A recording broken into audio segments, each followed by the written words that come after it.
Hey, how's it going? So this is going to be kind of like a hybrid video. It's going to be kind of a book review.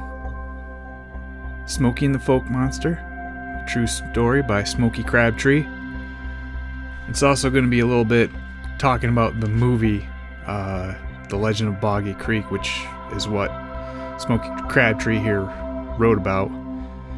And let's talk about his book first. And as you can see, I also bought a t-shirt from the man, Smokey and the Folk Monster. Yeah, baby. This is my pajamas. So, I'm usually wearing them a lot in my videos because I usually make these before I go to bed. So we actually signed it and everything. He signed it to my art handle, my artist handle, which is my PayPal account, so that makes sense. But yeah, it says, thank you for getting my first book and a t-shirt. Hope you enjoyed the book. There are 2 more. Mostly interested in this, obviously, because it talks about the whole monster incident, the Bigfoot situation in The Legend of Boggy Creek. Yeah, but so most of this book is really just kind of the background on Smokey, kind of like it's autobiographical, and then about halfway in is when he starts talking about the not just the encounter with the monster, the Bigfoot, like I guess down in Arkansas, Texarkana, and this is where it takes place, by the way. It's kind of considered the skunk ape.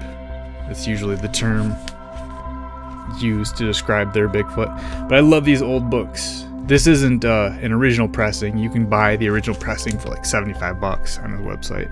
I guess he's still got original copies, but this is a different pressing. It even has like a Library of Congress stamp on it, but yeah. I love books with these like, full color insert, glossy inserts, They don't really do that much anymore these days. So it's kind of like an old school thing that I love. But as you can see, those are the signs that he put up from all the tourists coming to see, his property, Smokey's property, after the whole Legend of Boggy Creek came out. But yeah, so basically, his son, if you've seen the movie, it kind of goes along. There were, of course, untruths and fabrications, and that's what Smokey Crabtree talks about in this book. But yeah, his son is out hunting, and he runs across like a Bigfoot dude. So, word gets around, and then this guy, Charles Pierce, hears about it because he's kind of from Texarkana, and he's an aspiring movie producer. He's got like some local access show, and he wants to kind of expand out and get bigger. So he approaches Smokey about doing a movie.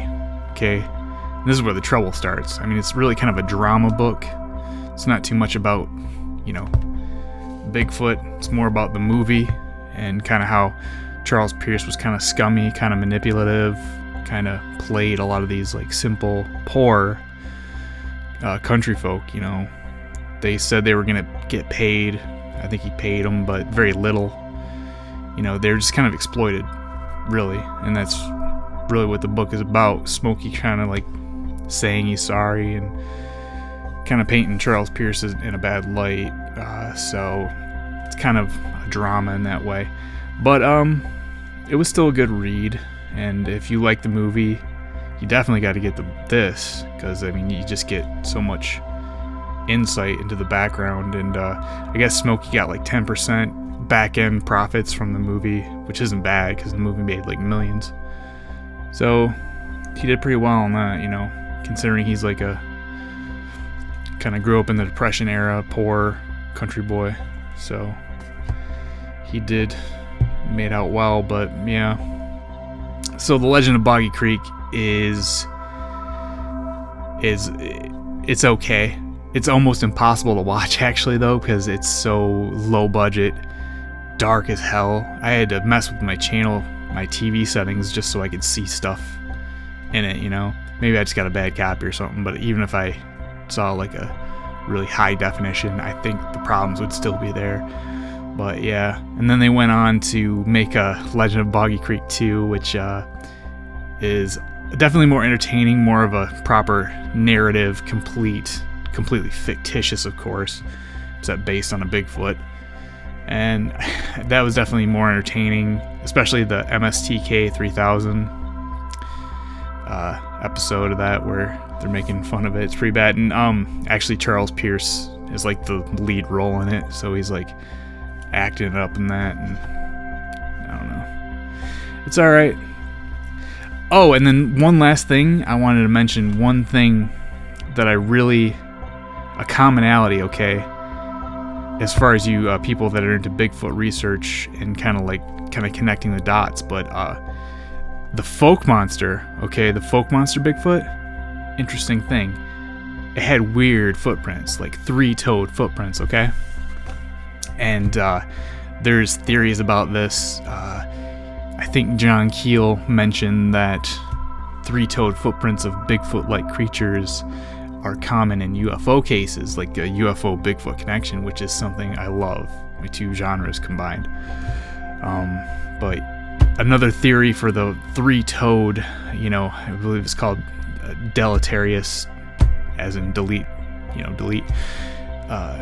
instead of atavistic properties of inbreeding.